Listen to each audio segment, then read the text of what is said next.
Well, hello and welcome to this live post-show edition of Squared Circle Radio. I am Chris Belcher, and we are on the heels of WrestlePalooza, the first WWE PLE on ESPN. What a night it was. But before we get too deep into it, I want to make sure that everybody knows, hey, if this is your first time checking us out on our YouTube channel, thank you for doing that. Subscribe to the channel if you haven't already. Leave us a comment in the live chat. Even if you're watching this on replay, you can leave us a comment. We would appreciate that. We'll respond to each and every one of those. I'll try to get to as many of those live as I can. Also, like the video, that helps the algorithm. If you're just listening on the podcast, just make sure that you're following on whatever platform that you have chosen. We would appreciate that as well. All right. If you're watching on YouTube and you're looking as to what in the world am I looking at, I'm pulling up my Facebook feed here. I'm making sure because we are live on my personal Facebook page. So if you are a friend of mine on Facebook and you're watching, you can drop comments there as well. I'll do my best to get to those. I'm also pulling up the Twitter feed because we know that WWE is notorious for things coming out on Twitter after the event is over with. So, pulling this up just to make sure that we don't miss anything, any of the action from WrestlePalooza tonight, live from Indianapolis. What a show it was. There was a lot of talk this week. I heard a lot on Busted Open, at least, that we didn't know if this was going to be a fan service show or if this was going to be furthering stories, or this was going to be shock, or if this was going to be making a big stamp on ESPN saying, hey, you better tune in on Monday and you better tune in on Friday. And the next time that we're up for a PLE, you better be tuning in. And I said it in my predictions that I thought Drew McIntyre, based on shock factor and the way that a story could go, would win the WWE Championship to close out the night. City Kitty right here in the chat, right on time. And still the undisputed champion. That's right. Cody Rhodes retains the WWE Championship to close out WrestlePalooza. And I will say this, you could go either way on this. Lots of different ways that you can analyze each match, and we're gonna dissect all of them. I don't know how much time we're gonna spend tonight. We'll if you guys are in the comments and you're keeping it lively, then we'll be here for a while. But I'm just gonna share a few thoughts here. As far as Cody goes, I get why he won the match. Obviously, it was his first championship defense since he won it at SummerSlam. So I couldn't imagine them taking the championship off of him after only a month and after only one defense. But I get why he won the championship. It's your first PLE on ESPN, and you are putting your stamp, especially because this match went on last. It's the WWE Championship. Originally, it was Andy York, my co-host, in the comments. I'll get to that comment. I see that in just a second.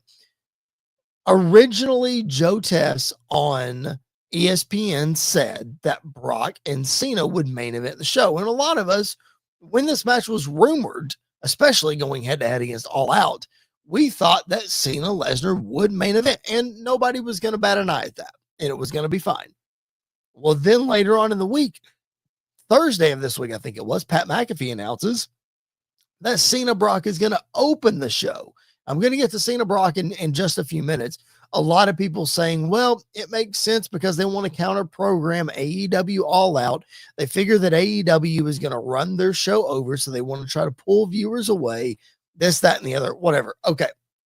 Forget whatever the reason was. The result that we got was the most prized possession in the WWE being showcased as the main event of the evening. If you're watching a UFC pay-per-view and that UFC heavyweight championship is not going on last, or that headlining match is not going on last, it doesn't feel as important. So the same thing goes with wrestling. A lot of people get upset when WrestleMania isn't closed with the championship match, or any PLE for that matter is not closed with the championship match. So in traditional form, The championship went on last tonight, and Cody Rhodes stood tall at the end of the night.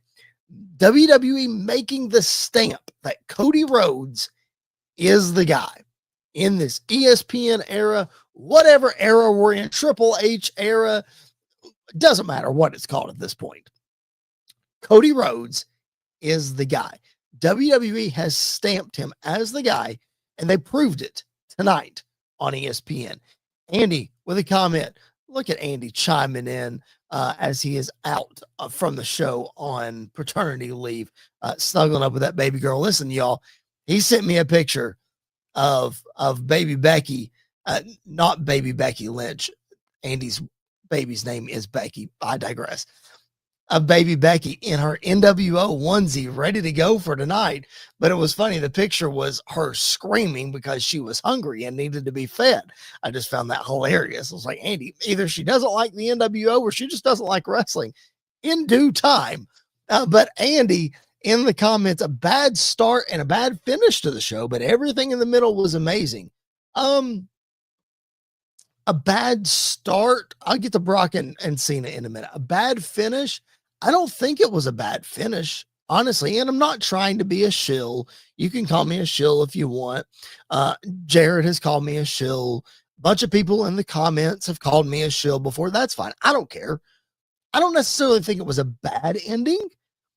I don't think it was the 4.5 to 5-star banger that we wanted it to be. I also think there's a good chance this is the first of 2 to 3 matches between these guys. So we may build to another one. All right. Andy says, I don't mind Cody winning. I hate the way they did it. I see your point. Because a lot of people online have already been talking about it as well. The whole referee getting in front of Drew thing and not letting him claymore Cody through the announce table. I get that. But also referees' discretion in situations like that when things come up, even if they are legal, about guys getting hurt. For example, Andy, and this is not me and Andy going back and forth here. I'm getting my thoughts out there. City Kitty says, I thought it was a great finish, definitely planting some seeds with Cody and Drew. That's what I think, that we're planting seeds. Because number one, I think you are giving Drew more and more fuel to be upset by a finish. Because Drew kept saying there's going to be no outside interference. There's going to be nothing that's going to stop me from winning this championship. You had the turnbuckle situation where Drew tried to roll Cody up and the referee was late getting there. So he has a complaint there, and he has a complaint about the Claymore. So that furthers that story even more. So I think City Kitty is onto something there in planting the seeds. The second thing that I'll say, Andy, going back to my point of referees' discretion, I think you look at Randy Orton doing a punt in a match. Randy Orton was going to punt Drew McIntyre 2 weeks ago in a match, and the referee stopped him. He's a good guy doing it. So the referee is at least doing it for everybody. A punt is legal in a match. A normal kick to the head is legal in a match, but the referee's stopping him. I'm not saying that makes what they did tonight right or wrong. I'm just trying to insert some sort of logic into why it happened and how it furthers the story. So I'm fine with it. I'm fine with how it ended because again, I think a lot of people are upset about this Cena Brock thing. Andy mentioned how it was a bad start. A lot of people online are upset about Cena Brock. In the words of the great Sam Roberts, let them cook. Just take it for what it is and let's see what's next. I don't want to draw too much conclusion from one incident. I don't want to draw too much conclusion from one thing that happens. I got to let them cook and let's see what happens. Now, if we come back in a couple months and it didn't turn out to anything, okay, maybe we can look back and say, yeah, that wasn't good, or they could have done that better or whatever. So I think let them cook. I think let's see what happens here. Let's see where they go from here. I thought it was really interesting. I thought the match overall was really good. I thought it was really interesting of Cody selling his head injury and commentary making it a point to talk about that maybe Cody wasn't ready for the match or something to that effect. Now, Cody did a good job of selling it, but I thought I don't know. I think because I don't think they had talked about that being an issue ahead of the match. It's not like Nick Aldis was trying to talk Cody out of signing the contract for the match because he wasn't medically cleared or whatever.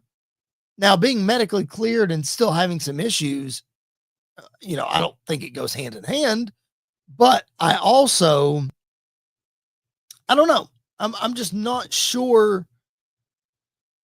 I don't know. I didn't like that part of the match, I guess, is what I'm trying to say. Sorry, I'm trying to find my thoughts here. I'm trying to make sure I'm not missing any comments coming through here. I don't know. I just thought it was weird. I thought it was weird that they did that, and that was one of the things that they were selling, and they didn't make a point of it before.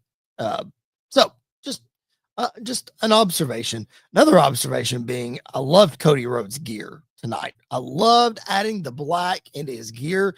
That was one of my favorite gears that he had in AEW. If you go back, there was a pair of black pants that he wore that I thought was just really, really cool. And he hasn't done black very much in the WWE. So glad to see him bring that out. Looked really, really sharp, as he always does.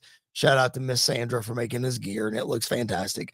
But yeah, I thought his gear looked great. I thought the presentation of this match was just really, really good. Yes, City Kitty agrees in the chat. Cody's gear is so spot on. Yes, always is.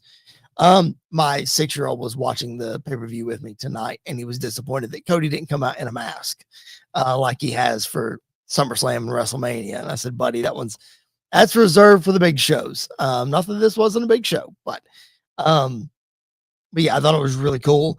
I was surprised that we didn't get any kind of post-match anything. We went off very clean. Now, I'll say this. I had this live stream scheduled for an hour later than what we started because I didn't know how long this show was going to last.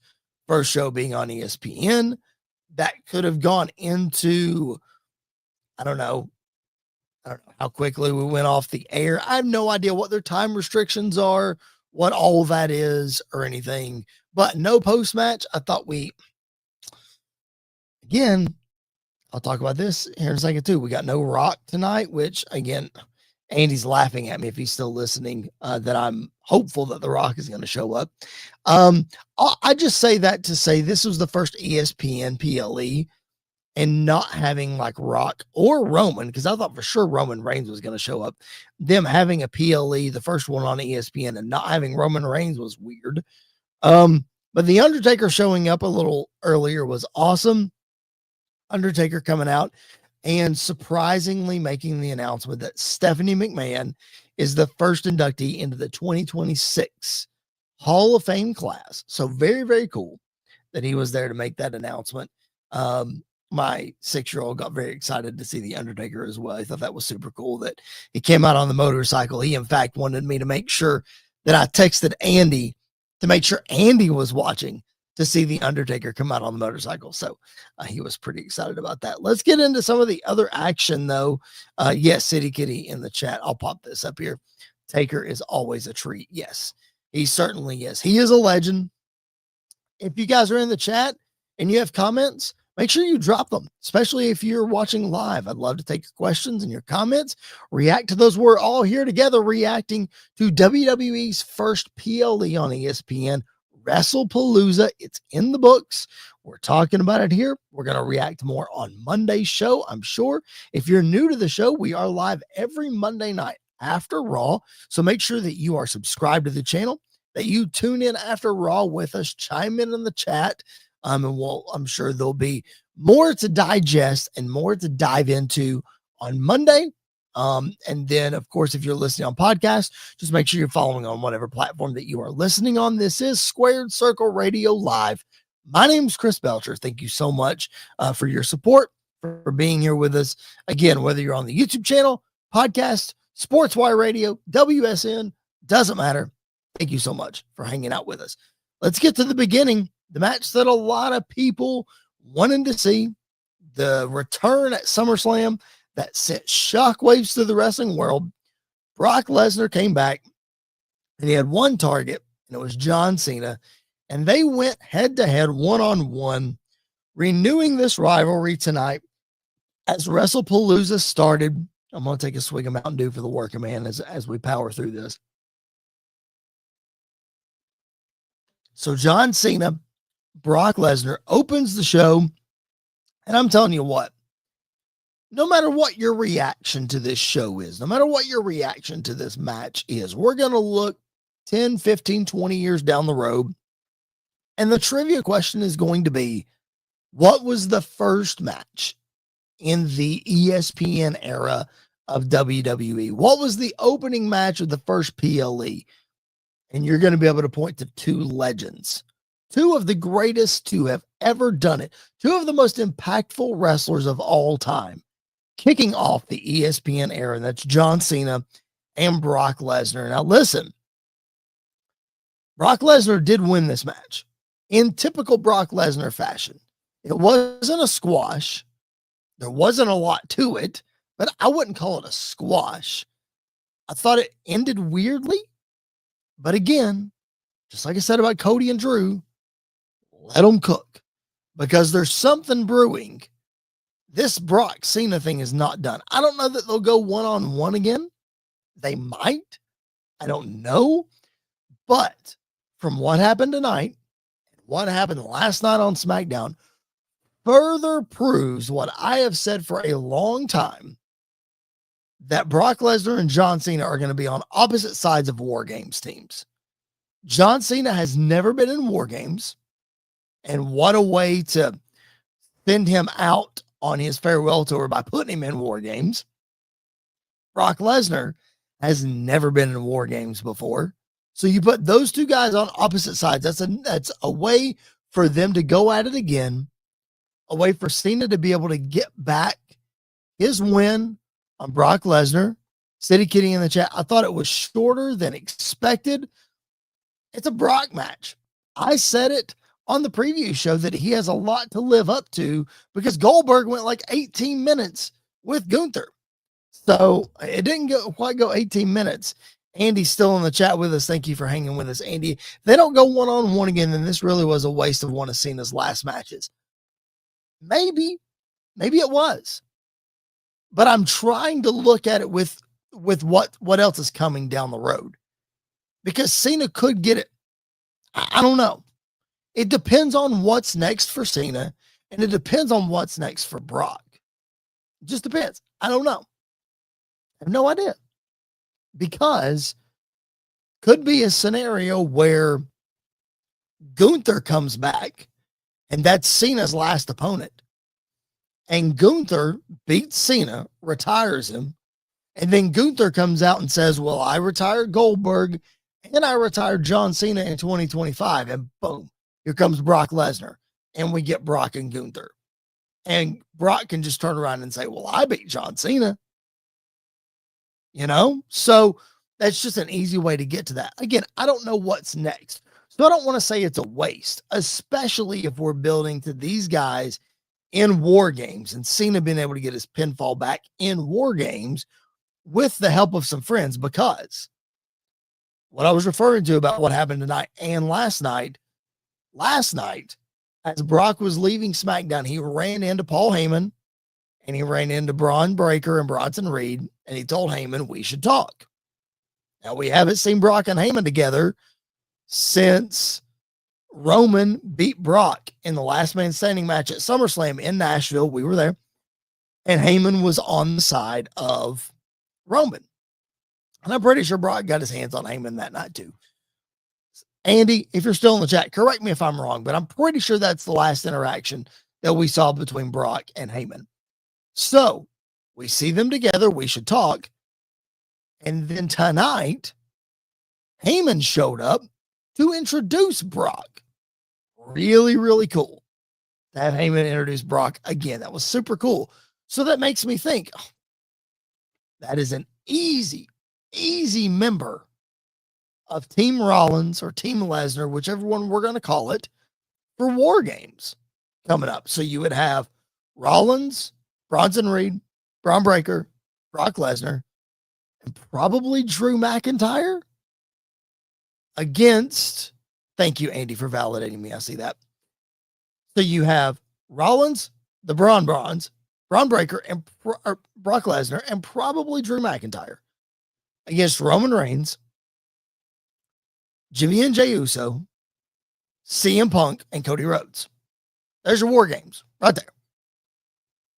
It just makes sense to me. That's what I would do, but who knows?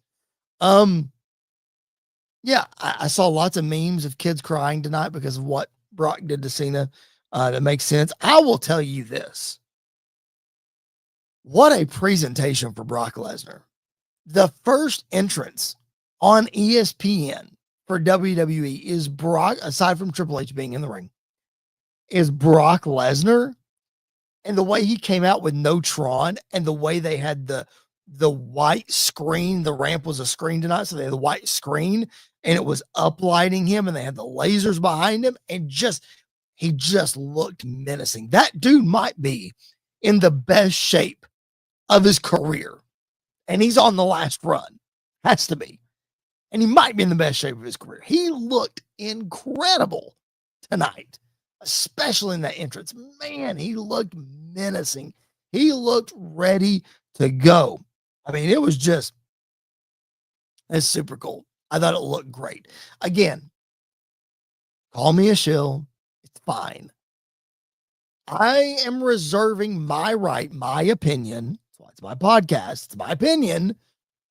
Everybody's allowed to have their opinions. I want to go back and watch it again.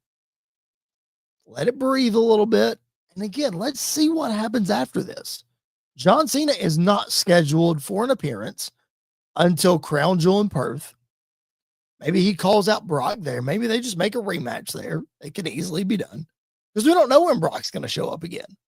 That's October the 11th, I want to say. And then Cena's not advertised again until the November 11th Monday Night Raw, which I think is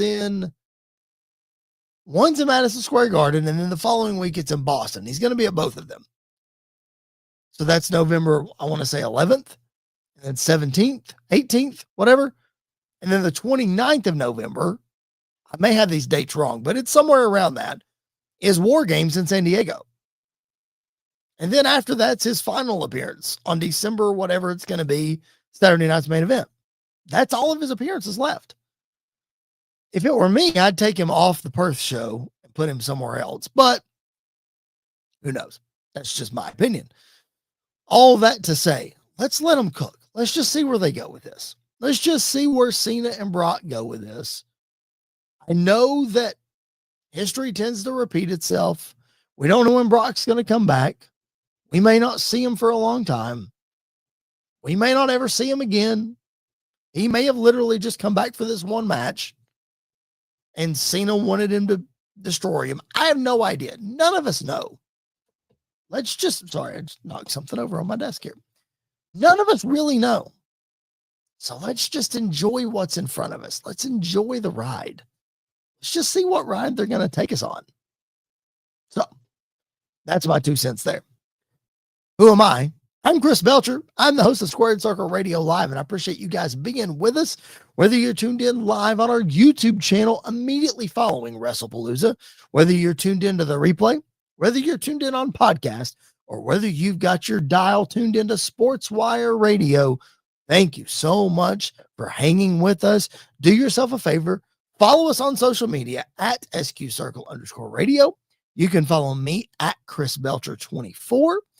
Subscribe to the channel on YouTube, like the video, that helps the algorithm, share it on your social media. If you're digging what I'm doing here tonight, number one, share it, tell other people about it. And number two, come back and be with us each and every Monday night after Raw. Interact with us in the chat. Give me your comments, your questions. Let's build this community. Let's hang out. Let's just talk about wrestling. That's why this is so much fun. So again, appreciate you guys being with us. Let's run through just a couple of more things from tonight's show that stuck out to me. and then we'll call it a night. One thing that did stick out is this women's triple threat match for the women's championship that was not to be. Apparently, on the t-shirt, the I Was There t-shirt, that anybody that knows me, Jared and Andy especially, know that I'm famous for getting the I Was There t-shirt when I go to a big event. I would have been very disappointed because this Jade Cargill, Nia Jax, Tiffany Stratton triple threat match is on the WrestlePalooza I Was There shirt, and it didn't happen. I assume Tiffany's not medically cleared. I know that she, of course, we all know she got pulled from the NXT match and didn't wrestle there. The match is advertised for next Friday night. So I don't know. Maybe I wouldn't have printed the shirt. I'm sure they had to submit the design long before. I'm sure it wasn't like, hey, Wednesday, let's get this thing printed. That's not how that thing works. So just disappointing if I was one of those that bought that shirt and be like, oh, an unannounced match, that's cool, and then get to the show and it doesn't happen. I'm like, well, wait a minute. Anyway, I digress. I had to throw that point in, though, especially for Andy and Jared, who are probably listening. Is like, yeah, he does buy those shirts. Yeah, he does. All right, let's talk about the mixed tag team match. AJ Lee and CM Punk getting the victory over Seth Rollins and Becky Lynch. Now, a little personal note from this match. They showed a video package for this match, the mixed tag match, obviously, and they showed a video package for the Cody Rhodes Drew McIntyre match. A lot of us who have been watching wrestling for a long time complain about the number of packages that we see for matches on PLEs or on WrestleManias or what have you. I thought WWE really dropped the ball tonight on video packages. Now, we did get commercials on ESPN, or at least I did. Maybe, if you're watching there you're watching internationally, you might not have gotten commercials. Or maybe there's a different ESPN package where you didn't get commercials. I doubt it. But all I'm saying is maybe during commercials, they showed a video package to the live crowd, hyping up the match during those commercials. But for the live crowd, they're already there. They don't need to be hyped for the match. They bought the ticket. They know what they're going to see. If you're trying to capture these casuals, if you will, if I can borrow a term from my buddy Josh Pate, casuals, if you will, or you're bringing in these new fans to ESPN and to the WWE into this relationship, why would you not utilize your fantastic video package and all of your library and everything to tell these stories and to make these matches feel important? I mean, talk about video packages. That video package that kicked off the show was absolutely phenomenal. Nobody in the world of entertainment does video packages like WWE, and nobody in the world of sports does video packages like ESPN. So you put those two together. Holy cow, man. That was just one of the best video packages that I've ever seen. I'd honestly put it up there with the Rock Austin WrestleMania 17 video package. I really would. But all that to say, video packages, while they might be annoying to wrestling fans, I feel like it's important to help establish these stories and to tell these stories for a new audience. And they didn't do that tonight. So let me get off that soapbox and let's talk about AJ Lee getting the Black Widow on Becky Lynch, getting the tap out victory, a finish that I called on the prediction show. You can go check out the short that we posted on YouTube. You can check it out on social media. You can check out the long form video in our archives. I called it. I said that it was going to be a Black Widow tap out, and it's exactly what happened. This match was really, really good. I thought it started out really, really slow, really, really basic. Especially for the people involved. Like, I thought they did a good job of Seth and Becky doing their thing with the heel tactics and et cetera, et cetera, et cetera. But for the most part, like, I thought it was, I don't know, it's pretty basic. And then once all four individuals got involved and we stopped doing tags and everything, then everything broke down and then chaos ensued. A cool table spot happened. Um, Seth Rollins was a victim of the Black Widow. Becky Lynch was a victim of the sharpshooter by CM Punk. So just a lot of really cool things that happened later on in the match. I feel like it took a minute for this match to get built up, but that was really cool. My wife and son watched this match with me, and they thought it was strange because they'd never seen a mixed tag match before. So I had to explain to them this process of, okay, the men don't wrestle the women. They have to be, if a man tags in, the other man has to get in the match, but you're going to see some cheap shots back and forth. And that's exactly what we saw. I thought it was really, really good. I talked about this on the preview show, how a lot of wrestling fans weren't thrilled to see Seth and Becky put together on screen again because of what happened in 2019. But I stressed that the players involved would make this thing way better than anything we saw in 2019. And I'm happy to say I was right. They definitely delivered on this. I don't know if this is the end. I don't know where these 4 individuals go from here. I assume AJ Lee will just say, well, Becky, I tapped you out. That puts me in line for a shot at your championship. And maybe we get that in Perth. Who knows? But we'll see. I don't know where these 4 go from here. But a really good match. CM Punk coming out with the jacket that said AJ's husband was really, really cool. Seth and Becky's entrance was awesome. Coming down on the lift with the sparkly purple stuff and the matching gear was really, really, really cool. Again, thought it was really, really good. Maybe match of the night, probably match of the night. I'm not sure. I will say this.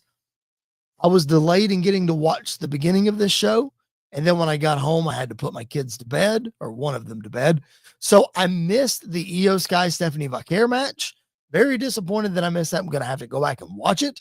Very happy that Stephanie Vaquer won. Very shocked that she did. But I heard that one was really, really good too. So I'm going to reserve saying that something was the match of the night until I have fully digested all 5 matches again. And, I'll make my judgment after that. So hopefully on Monday's show, I'll have a more clear picture on that. Quickly before we get out of here, again, appreciate you guys being tuned in with us, whether you're watching live, whether you're listening to the replay or watching the replay. Thank you so much for doing that. The Usos in their reunion falling victim to Bronson Reed and Braun Breaker, which again I predicted on the prediction show. I did not know that LA Knight was a special guest referee. I must have missed how all that came together. May have been something that I missed in my catching up, or what have you, something on pre-show. I don't know. I'll again go back and I'll get those details. City Kitty says Stephanie match was excellent. Can't wait to go back and watch it. I'm excited. LA Knight getting involved was cool. To be able to add that wrinkle into that, you had to think that LA Knight was going to be involved somehow, and then here he was. So that was really, really cool. Jey Uso, feel sorry for him, man, getting busted open with his own chair shot. Looked like the chair ricocheted off of Braun Breaker's back and hit Jey in the face, busting him wide open. I just saw blood everywhere. I was like, where did this come from? And you had to go back and watch. And I think that's where he got busted, but feel sorry for him on that one. I thought this was a really fun match. LA Knight letting them use tables and chairs and all that kind of stuff. I thought it made the match really, really cool. It was a fun one. I was very disappointed that we did not get Roman Reigns in the end. I thought for sure, especially when this partnership with ESPN was announced, that there is no way WWE will do their first ESPN PLE and not have Roman Reigns, especially because he's seemingly just kayfabe injured. Now, we all know that Roman is filming Street Fighter. If you follow him on social media, he posted something the other day. I guess he and Cody's shooting schedules did not overlap. So Cody's already shot his parts. Now I guess Roman's going to shoot his parts. So he's probably off doing that. That's why he wasn't there. But for the fact that Braun Breaker and Bronson Reed were the ones that took Roman Reigns out, and you've got Roman's cousins, the Usos, in there getting beat up by them, I thought for sure that Roman was coming back tonight, and he did not. Very, very shocked. Very shocked. I might even go as far as saying disappointed. City Kitty says, LA Knight referee was only revealed on the pre-show. She thinks. Great. So we'll go back and check that out. We'll see. But yeah, very disappointed that we didn't see Roman tonight. Is what it is, I guess. Again, disappointed that we didn't see The Rock tonight either. But again, I know Andy's laughing at me for wanting that. All that to say, I felt like we got a lot of fan service tonight. I felt like we got a couple of things furthering stories here. But I don't know. We'll see. I don't know exactly where we go. I don't want to sit here and say it wasn't the blockbuster that we were told that it was going to be, because it was still a really good pay-per-view. I don't know. Again, let me reserve my judgment to go back and watch it again, digest it again. Again, this live post show is getting my feelings out, my initial reactions. I'm going to have more for you on Monday. So make sure that you're tuned in right here on the Squared Circle Radio YouTube channel. Make sure you're subscribed, hit that notifications bell. That way that you know each and every time that we go live. Share it with a friend. You got wrestling fans in your life that you think need this show, and that have strong opinions that want to sit in a chat and contribute. Bring them on. Let's go. I welcome the feedback. I welcome the comments and the questions. Would very much appreciate that. If you're just listening on podcast, make sure you're following, rate the show. 5 stars is the best way to do that. We would appreciate that so very much. And if you're listening on Sports Wire Radio or WSN, just keep it locked in right here. Some great content coming up right after this show that you do not want to miss. I know that Professor Bear and the Reverend Thomas Bryce would very much appreciate you sticking around for the rest of their content. But that is going to do it for this live post-show edition of Squared Circle Radio following WrestlePalooza on ESPN. Again, let's recap it. Brock Lesnar defeating John Cena in the opening match. The Vision, Braun Breaker and Bronson Reed defeating the Usos in their reunion match. Stephanie Vaquer winning the vacant Women's World Championship. And then you had AJ Lee tapping out Becky Lynch to get the win with her husband CM Punk over Becky and Seth Rollins. And then in the main event, Cody Rhodes stands tall. Let me try that again. Stands tall and retains his WWE Championship over Drew McIntyre. Thanks so much for being with us on this post-show edition. I can't talk. I may as well just stop right now. Post-show edition, Squared Circle Radio live immediately following WrestlePalooza. My name is Chris Belcher. Make sure that you are locked into Squared Circle Radio's YouTube channel. We will be live in a mere 48 hours or so to react to Monday Night Raw. We'll give you some more thoughts on WrestlePalooza, and I'm sure Raw will have plenty to talk about as well. All right. Thank you so much for joining us. City Kitty in the chat. Thanks. We'll see you all Monday. That's right. Do like City Kitty. Get in the chat with us on Monday. Have a whole lot of fun. It'll be great. All right. Thank you so much again for being with us. Squared Circle Radio Live. We will catch you guys down the road.